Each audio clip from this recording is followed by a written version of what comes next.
खिरडीगंज गावातील ग्रामस्थांना देखील आपल्या शब्दांनी प्रबोधन करायचं आहे असं मी त्यांना विनंती करतो.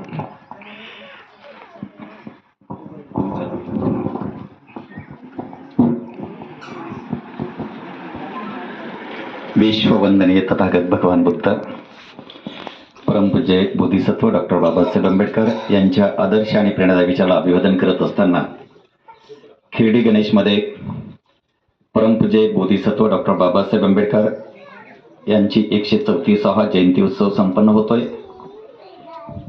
या जयंती उत्सव कार्यक्रमाचे सन्माननीय अध्यक्ष, या गावचे प्रथम नागरिक आदरणीय चंद्र पाटील, त्याचप्रमाणे खिरडी गणेश गावच्या सोसायटीचे चेअरमन की ज्यांनी आताच सुंदर असं प्रबोधन केलं, ते आदरणीय रोहमण्णा पाटील आणि आपण सर्वच उपस्थित जनसमुदाय, आपल्या सर्वांना मनापासून जय भीम. म्हणजे मला सुद्धा इतका आनंद झाला की सकाळी सकाळी खिरडी गणेशमध्ये जयंती उत्सवाचा कार्यक्रम होतो. जस काही आपल्या घरामध्ये कोणाचं तरी कार्य आहे, लगबगीनं ते आवरायचं आणि कामाला लागायचं, त्या उत्सवामध्ये सहभागी व्हायचं. आणि म्हणजे बाबासाहेबांचा हा जयंती उत्सव कालपासून तुमची ही तयारी चाललेली असेल की आपल्याला बाबासाहेब आंबेडकरांची जयंती संपन्न करायची आहे. आणि आनंद ह्या गोष्टीचा वाटतो की नको तो भेदभाव, सर्वधर्म समभाव, त्या अनुषंगानं तुमचा खिरडी गणेश गाव आजपर्यंत चाललेला आहे.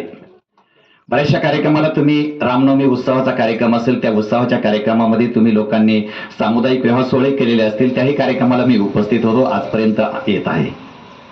म्हणून या ठिकाणी मनस्वी आनंद हा वाटतो की छोट्या छोट्या मुली त्यांनी बाबासाहेबांच्या जीवनावरती गीतं सादर केले. चवदार तारेचं गीत आलं आणि तो प्रसंग त्या मुलीने आपल्या पुढं गीताच्या रूपानं उभा केलेला आहे. कारण का, माणसं असून आम्हाला पाण्याला शिवायचा अधिकार नव्हता की ज्या पाण्यामध्ये कुत्रे मांजरही पाणी पिऊन जायचे. आणि म्हणून बाबासाहेबांना चवदार तळ्याचा सत्याग्रह करावा लागला. चवदार तळ्याचं पाणी हे काही अमृत नव्हतं, परंतु आम्ही सुद्धा माणसं आहोत, आम्हाला सुद्धा तो अधिकार आहे आणि ते पाणी पिण्याचा अधिकार आम्हाला मिळाला पाहिजे. म्हणून बाबासाहेबांनी चवदार तळ्याचा सत्याग्रह 1927 ला केला. आणि त्या ठिकाणी बाबासाहेबांना दुखापत पण झाली आणि तेव्हापासून समता संविधानाची निर्मिती झाली. म्हणून या ठिकाणी हा जयंती उत्सवाचं पुष्प गुंफत असताना या ठिकाणी तथागत भगवान बुद्ध, छत्रपती शिवाजी महाराज, महात्मा ज्योतिबा फुले, परमपूज्य बाबासाहेब आंबेडकर, रमाई या मान्यवरांच्या तस्वीरी लावलेल्या आहेत. आणि दुःखितांचा दुःखानं उपशमन करता की जगाला खऱ्या अर्थानं युद्धाची नाही तर जगाला शांतीची आवश्यकता आहे. आणि जगविख्यात ज्यांचं विचार हे जगाच्या पटलावरती गेलेले आहेत असे तथागत शांतीनायक भगवान बुद्ध यांनाही या ठिकाणी अभिवादन करत असताना, कार्याचे ऐसे शिवरायांचे नाही दुजाते जमायचे, नावतयांचे घेता वाचे मस्तकामुचे नमायचे, असं हे महाराष्ट्राचा अखंड चिरंतन स्फूर्तिराज राजा छत्रपती शिवाजी महाराज यांच्याही आदर्श आणि प्रेरणादायी विचाराला या ठिकाणी वंदन करत असतानाच खऱ्या अर्थानं या ठिकाणी ज्योतिबा फुलेंची तस्वीर आहे. म्हणजे समतेचा व ममतेचा आदर्श घालून देणारे आद्य समाजसुधारक क्रांतीसूर्य ज्योतिबा फुले यांची तस्वीर आहे. त्याचप्रमाणे भव्य दिव्य असं बाबासाहेबांचं स्मारक मला बघायला मिळालं की मी ते स्मारक बघून खऱ्या अर्थानं भारावून गेलो. आणि म्हणून बाबासाहेबांच्या कार्यापाठीमागं रमाईचा फार मोठा त्याग. आम्ही घरातून बाहेर पडतो, बायको विचारते किती वाजता येता, कधी येता. बाबासाहेबांना जर रमाईनं असं विचारलं असतं तर बाबासाहेब आम्ही इतका मुक्त श्वास घेऊ शकलो नसतो. 4 लेकरं आपली मातीमध्ये घातले, कफन वाचून, औषधा पाण्या वाचून 4ही आपत्ती गेलेले आहेत. तुमच्या आमच्यासाठी हा फार मोठा त्याग आहे. आणि या त्यागातून बाबासाहेबांनी तुम्हाला आम्हाला सजवलं, धजवलं आणि मानासन्मानानं खुर्चीवरती बसवलं. ह्या पाठीमागे बाबासाहेबांचा त्याग आहे, रमाईचा त्याग आहे. म्हणून या आदर्शांना अभिवादन करत असताना रस्त्यानं जर आम्ही चाललो, शिर्डी गणेशचा रस्ता कुठं आहे मला माहितीच नाही. जर एखाद्यानं सांगितलं की भाऊ अशा उजव्या हाताला वळायला गेल्याच्या नंतर थोडीशी नदी लागेल, त्या नदीच्या पुढे शिर्डी गणेश आहे. त्यानं एवढं सांगितलं तर आम्ही त्याला आदराने म्हणतो थँक्यू. त्याला आम्ही म्हणतो थँक्यू, आभारी आहोत. अरे परंतु आमच्या आयुष्यामध्ये बाबासाहेबांनी आम्हाला इतकं भर भरून दिलेलं आहे की ते थँक्यू म्हणण्याच्या पलीकडे आहे. आणि म्हणून बाबासाहेबांना दिवसातून किती वेळेस थँक्यू म्हणायचं. आणि आम्ही उठतो तेव्हापासून बाबासाहेबांना थँक्यू म्हणायला सुरुवात केली पाहिजे. आम्ही झोपलो आणि झोपतो सुद्धा निवांत. तर कसं, तर सीमेवरचे आमचे सैनिक आमचं राखण करत असतात. आणि म्हणून ह्याच अनुषंगानं आम्ही थँक्यू म्हणायला पाहिजे. सकाळपासून ते संध्याकाळपर्यंत, तो झोपेपासून ते उठेपर्यंत आम्ही थँक्यू म्हणायला शिकलं पाहिजे. एवढे अनंत उपकार बाबासाहेबांनी आमच्यावरती केले. आणि म्हणून रोहमानांनी हे कृष्ण गुंफत असताना सांगितलं, माणूस भाषणामध्ये म्हणत असतो की जोपर्यंत चंद्र सूर्य तारे आहे तोपर्यंत बाबासाहेब नव्हे शिवरायांचे विचार या पृथ्वी तलावरतून संपू शकणार नाहीत. परंतु त्यांनी उलट सांगितलं की बाबासाहेब आहे म्हणून चंद्र सूर्य तारे आहे. हे अंतिम सत्य आहे. कारण का देशावरती कधी काय परिस्थिती उद्भवेल हे सांगता येत नाही. कारण का देश विनाशाकडे चाललेला आहे. जाती धर्माच्या माध्यमातून देश विनाशाकडे चाललेला आहे. कधी क्षेपणास्त्र होईल आणि तिसरं महायुद्ध घडेल हे सांगता येत नाही. आणि म्हणून आज बाबासाहेब आहेत. म्हणून बाबासाहेबांनी आम्हाला एका सूत्रामध्ये बांधलेलं आहे. हिंदू कोड बिलासाठी तुमच्यासाठी बाबासाहेबांनी अपेक्षा केली होती की स्त्रियांना समान अधिकार मिळाला पाहिजे, 50% अधिकार मिळाला पाहिजे, स्त्री सुद्धा पुरुषाच्या बरोबरीनं चालली पाहिजे. आणि त्या अनुषंगानं या देशाच्या पंतप्रधान इंदिरा गांधी बनल्या, या देशाच्या राष्ट्रपती द्रौपदी मुर्मू बनल्या, या देशाच्या राष्ट्रपती प्रतिभा ताईप बनल्या. याच्या पाठीमागचा पुण्याई हे बाबासाहेबांचे आहे. आणि हिंदू कोड बिल पास झालं नाही म्हणून बाबासाहेबांनी मंत्रिपदाचा राजीनामा दिला. हिंदू कोड बिल संमत झालं नाही म्हणून बाबासाहेबांनी मंत्रिपदाचा राजीनामा दिला. आम्हाला जर ग्रामपंचायतचं सदस्यपद मिळालं आणि एखादा विधायक अजेंडा मांडला की बाबा तुम्ही राजीनामा द्या, तो प्रस्ताव मान्य होईल, परंतु आम्ही ते पद सोडू शकत नाही. अरे ग्रामपंचायतचं सदस्यपद आम्ही सोडू शकत नाही, पण बाबासाहेबांनी कायदे मंत्रिपदाचा राजीनामा दिला. तुमच्यासाठी किती मोठा त्याग केलेला आहे. खऱ्या अर्थानं तुमच्यासाठी हा त्याग केलेला आहे. त्या त्यागाचं स्मरण आम्हाला झालं पाहिजे. आणि म्हणून हे जयंतीचं पुष्प गुंफत असताना आनंद ह्याच गोष्टीचा वाटतो की तुम्ही लोकांनी हा सकाळचा प्रबोधनाचा अजेंडा घेतलेला आहे. आणि असंच प्रबोधन झालं पाहिजे. आज विचाराची गरज आहे. माणसं आता भुकेले राहिलेले नाही. तुम्ही आता म्हणत असाल की रणशेठ गुरुजी आता किती वेळ बोलणार आहे, चला आता मला बाकीचे कामं करायचे आहे, दुसरीकडे जायचं आहे. हे तुमच्या मनात ठरलेलं आहे. परंतु माणसाला जेवणाची भूक लागण्याच्या ऐवजी माणसाला आज विचाराची भुकीची फार गरज आहे. जेवण तर आम्ही कधी करू. आमचं जेवण असं होतं की जेवणाच्या पंक्ती जर उठल्या तर त्या उठलेल्या उष्ट्या पत्रवाळ्यातलं अन्न आम्ही शोधत होतो. एवढी भयानक परिस्थिती आमची होती. पण आज बाबासाहेबांच्या प्रतापानं आम्ही पाची पक्वानाचं भोजन घेतो. ही बाबासाहेबांची देण आहे. आणि म्हणूनच तुम्हाला सांगत असतो, मी प्रबोधन करत असतो की तुम्ही सजल्या धजल्या या अशा सुंदर अशा साड्यामध्ये बसल्या. ही पुण्याई कोणाची आहे? ही पुण्याईची सावित्रीबाई फुलेंची आहे. ही पुण्याई रमाईची आहे. ही पुण्याई जिजाईची आहे. म्हणून नमन करायचंच असेल, वंदन करायचंच असेल तर जिजाईला वंदन करा की तिनं अशा शूरवीराला जन्माला घातलं आणि त्या शूरवीरानं रयतेचं राज्य निर्माण केलं. शेतकऱ्याच्या मिरचीच्या देठाला जर कोणी हात लावला तर त्याचे हात करम करण्याची दानत राजांची होती. हा हुकमी आदेश दिला जायचा. एखाद्या परस्त्रीकडे एखादा व्यक्ती वाईट नजरेने बघत असेल तर त्याचे डोळे काढण्याची ताकद राजामध्ये होती. म्हणून 18 पगड मावळ्यांना एकत्र गुंफून 18 पगड मावळ्याच्या जीवावरती शिवरायांनी स्वराज्याची निर्मिती केली. एका जातीपुरते नव्हते शिवराय एका जातीपुरते नव्हते. आणि म्हणून मग आम्ही अशा राजांचा जयघोष का करू नये? आणि म्हणून घोषणा द्यायची, छत्रपती शिवाजी महाराजांचा. आणि म्हणूनच हे सांगायचं आहे, त्या माऊलीनं तुमच्यासाठी शेण मात्या अंगावरती घेतल्या. रोहन साहेबांनी सांगितलं, एक साडी पिशवीमध्ये ठेवल्या जायची, एक साडी नेसून जायची आणि अंगावरती चिखल माती फेकल्या जायची. सावित्रीबाई शिकल्या जर नसत्या ना तर इंदिरा गांधी पंतप्रधान बनल्या नसत्या. सावित्रीबाईनं शिक्षण घेतलं नसतं ना तर राष्ट्रपती प्रतिभाताई पाटील राष्ट्रपती बनल्या नसत्या. ही पुण्य आहे कोणाची? तर ही पुण्य आहे सावित्रीबाई फुलेंची. आणि मग त्या सावित्रीबाई फुलेंच्या नावाचा सुद्धा आम्ही जयघोष का करू नये? सावित्रीबाई फुलेंचा काय खरंय? असा आवाज आला पाहिजे ना, असा आवाज पाहिजे. शिर्डी गणेशच्या त्या टोकाला तो आवाज घुमला पाहिजे.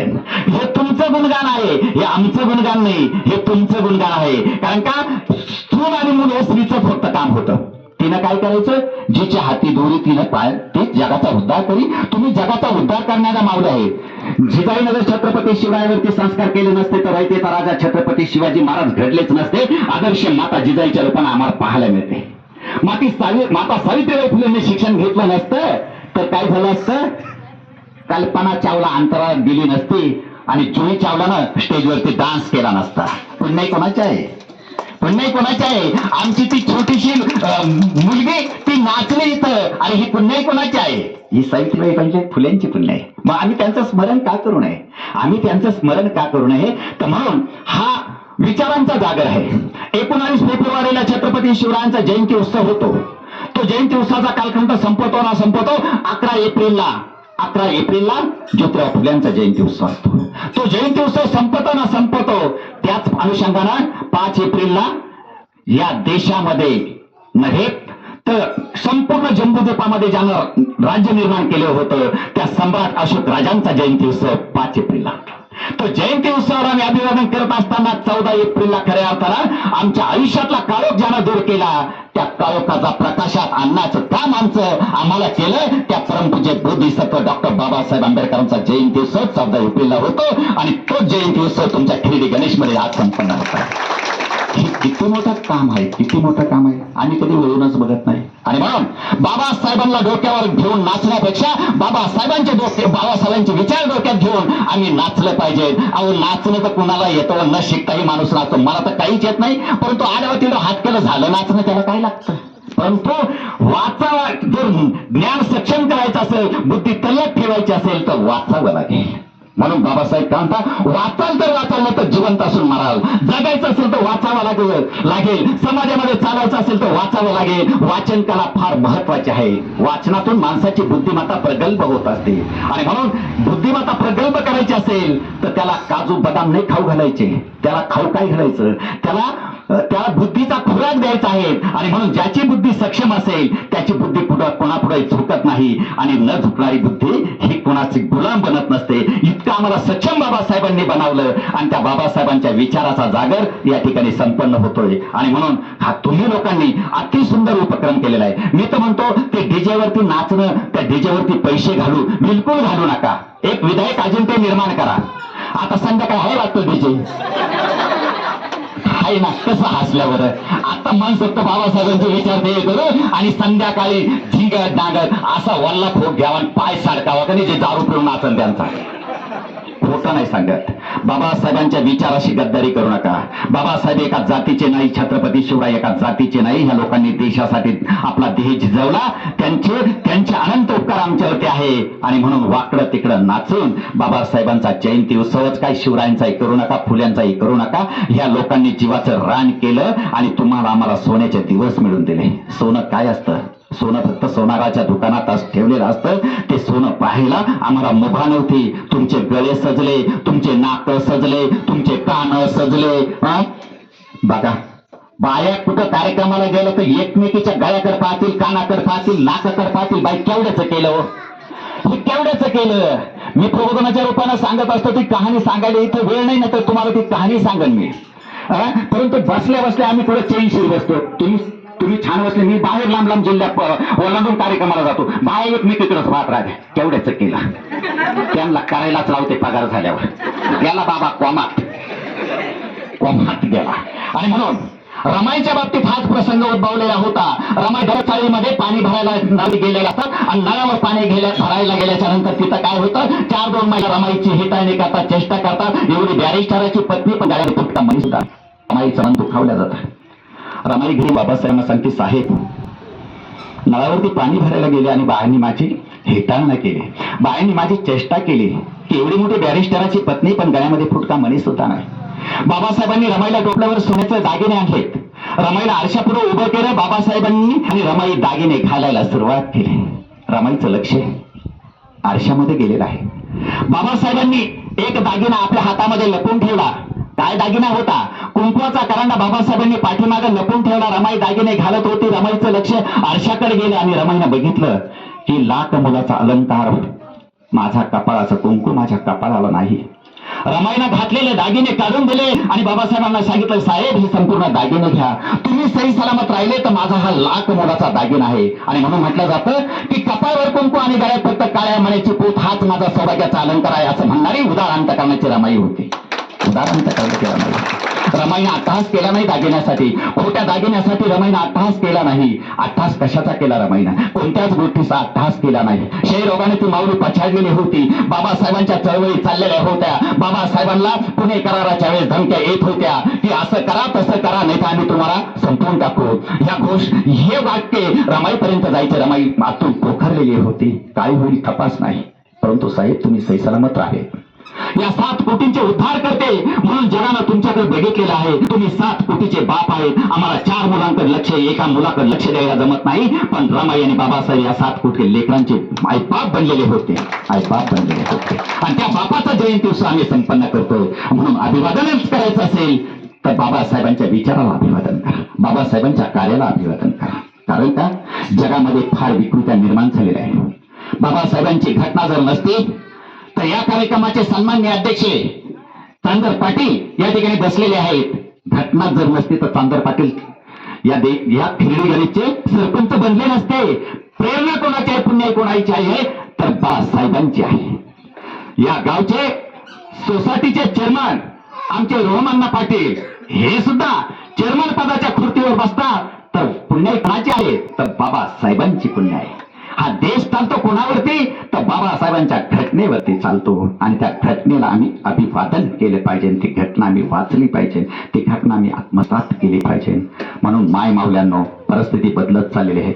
बदलत्या परिस्थितीच्या अनुषंगाने आम्ही वैचारिकतेकडे वाटचाल झाली पाहिजे आणि म्हणून तुम्ही वाचायला शिका. भारतीय बौद्ध महासभेच्या माध्यमातून माणसांना प्रगल्भ करण्यासाठी 24 शिबिरांचं आयोजन केलं आहे. महिला उपासिका शिबिर आहे, श्राम्य शिबिर आहे, बाल उपासिका शिबिर आहे, मुलांसाठी धम्म प्रशिक्षण शिबिर आहेत. ही शिबिर आपल्या खिरडी गणेशला आता या ठिकाणी आपल्याला राबवायची आहे. उपक्रम तुम्ही हाती घ्या. महिलांचं 10 दिवसाचं शिबिर असतं ते सुद्धा शिबिर आपण या ठिकाणी राबवूया. या ठिकाणी आपण त्या शिबिरांचं आयोजन करू. आता बसायचं नाही, आता नुसत्या भाकरी थापायच्या आणि खात बसायचं नाही, तर आता विचाराची भूक लागली पाहिजे आणि विचाराचा वन्नी प्रखरतेने पेटावल्याशिवाय अग्नी दिव्याच्या तेजातून ताऊन सुलाखून माणसं निघत नाही. त्या विचार तुम्ही आत्मसात करायला शिकलं पाहिजे. आणि म्हणून या जयंती उत्सवाच्या निमित्तानं मी बोलत राहीन, तुम्ही ऐकत राहाल. परंतु पुढचा जेवणाचा कार्यक्रम आहे. पण भाऊ फार सुंदर नियोजन तुम्ही केलं. तुमचं संचालन सुद्धा फार अप्रतिम आहे. प्रशिक्षण इतकं सुंदर भाषण केलं. भविष्याचा वक्ता तो होणार आहे. तो भविष्याचा वक्ता होणार आहे. भविष्याचा वक्ता होत असताना त्याला तुम्ही टाळ्यांच्या गजरामध्ये त्याच्या कौतुक करा. टाळ्यांच्या गजरामध्ये कौतुक करा. कवी कुसुमाकरांचं काव्य आहे, तू फक्त लढ पाठीवर कोणाचा तरी हात असावा लागतो. माणसाला 18 बळ येण्यासाठी त्यानं काय करावं लागतं, कार्यकर्त्या त्याच्या पाठीवरती शाबासकीची हात मारावा लागतो. आणि म्हणून लागतं तरी काय शाबासकी द्यायला. ते फार सुंदर बोलला प्रशिक फार सुंदर बोलला, इतका सुंदर बोलला की चांगला वक्ता सुद्धा त्याच्या पुढे आजच्या स्थितीला बोलू शकणार नाही. मग 10 वर्षांना हा प्रशिक काय होणार आहे? 10 वर्षानं हा प्रशिक काय होणार आहे? तो खिरडी गणेशचं नाव लौकिक केल्याशिवाय राहणार नाही. या छोट्या छोट्या मुली या खिरडी गणेशचं नाव लौकिक केल्याशिवाय राहणार नाही. कारण का आम्ही बसल्याच्या नंतर असं तर्क करीत बसवतो, कोणाबद्दल काही बोलत राहतो, नुसतं भूस आणि भूसच निर्माण होतं. काही पडतं पत्रात काहीच पडत नाही. मग याची हेटाळणी करू नका, त्याची कुचेष्टा करू नका, त्याची निंदा नालती करू नका. विचार बुद्धांची आत्मसात करा. जीवनाचं मंगल आणि मंगल होणार आहे. नाही तर मग बाई तुझी सून अशी होती, तुझी सासू अशी होती, झालं घरामध्ये भांडण. ती सुनाई सासूकडे चांगलं पाहिजे, सासू सुनाकडे चांगलं पाहिजे. मग मी प्रबोधनाच्या रूपाने सांगत असतो, ज्या सासा ज्या सुनांचा तिरस्कार करत असतील त्या सुना जागेवर पटापट मरून जावे. तुम्हाला नाही म्हणत, परंतु ज्या सासांचा तिरस्कार करत असतील त्यांनी तरी का जावं, त्या पटापट मरून जावे. सांगायचं तात्पर्य एकच आहे की घरापासून वातावरण दूषित होत चालले आहे. टीव्हीला मालिका लागते, कभी कभी बहू भी सास बन जाती है. आताच्या सुना तुम्ही सासा पण बनणार आहेत, काही सासाय बनलेले आहेत. मग आपल्या सासूना आपल्याला जर त्रास दिला असेल तर आपण आपल्या सुनाला त्रास देऊ नका बाबांनो. ही फेड असते, याच दिली याच डोळ्यात पहा तुझ्या जन्माचा सोहळा. वाईट कर्म केलेलं असेल तर वाईट कर्माचं फळ या जन्मी भोग आणि चांगलं कर्म केलेलं असेल तर चांगल्या कर्माचं फळ या जन्मीचा.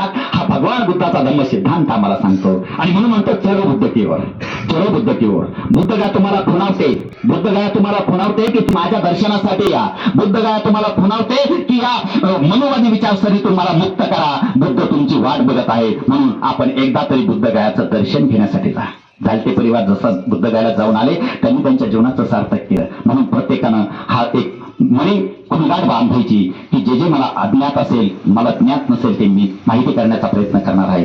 कारण का माणूस काय म्हणतो, आता माझ्या मुलाचं लग्न आहे, लग्न झालं का आम्ही निवांत आहोत. मग त्यावेळी बाई काय म्हणते, आता काही जाणं शक्य नाही, नवीन सून आलेली तिला काही एकटीला सोडता येणार नाही. असं करता करता सुनाला दिवस जात्या आणि आता परत ती गरोदर राहते. आता काय होतं, बाळ जन्माला आलं, पोराला सोडून काही जाताच येत नाही. असं करता करता स्मशानभूमी कधी जवळ येऊन जाते ते आम्हाला समजतही नाही आणि आमचा शेवटचा प्रवास होतो. काय मिळवलं तुम्ही आयुष्यामध्ये, काय मिळवलं? म्हणून बाबासाहेबांनी जर आम्हाला एवढं मोलाचं मार्गदर्शन केलेलं आहे, एवढं जग फिरण्यासाठी मुभा दिलेली आहे, त्या जगाचा आस्वाद घ्या. जीवनामध्ये काही आणि काहीच राहिलेलं नाही. म्हणून मी या ठिकाणी या कार्यक्रमाला शुभेच्छा देत असताना अंतिम टप्प्यात येतो आणि आपल्या सर्वांच्या वतीनं या जयंती उत्सवाला या कार्यकर्त्यांना मनापासून मनपूर्वक शुभेच्छा देतो. जय भीम, जय बुद्ध, जय भारत. जय भीम.